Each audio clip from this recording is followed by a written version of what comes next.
นายทองลุนศรีสุฤทธิ์นายกรัฐมนตรีลาวกล่าวปาฐกถาพิเศษในหัวข้อสปป.ลาวสู่อนาคตการพัฒนาที่วิทยาลัยการปกครองท้องถิ่นมหาวิทยาลัยขอนแก่นในโอกาสเยือนประเทศไทยหลังจากที่เข้ารับตำแหน่งนายกรัฐมนตรีค่ะซึ่งก็มีประชาชนและหน่วยงานภาครัฐในจังหวัดขอนแก่นให้การต้อนรับท่ามกลางการรักษาความปลอดภัยของฝ่ายความมั่นคงในพื้นที่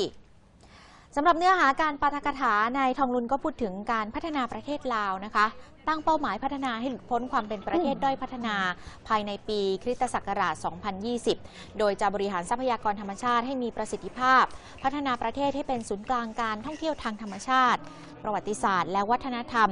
และจะต้องก้าวสู่ประเทศกำลังพัฒนาในระดับสูงในปีคริสตศักราช 2030 หรือว่าภายใน 15 ปีนั่นเองค่ะสำหรับบรรยากาศการต้อนรับนายกรัฐมนตรีลาวในครั้งนี้ก็มีการแสดงพื้นบ้านอีสานนะคะมีการจัดนิทรรศการการลงทุนในลาวมีพิธีมอบเหรียญชัยมิตรภาพแก่กรรมการสมาคมไทยลาวก่อนหน้านี้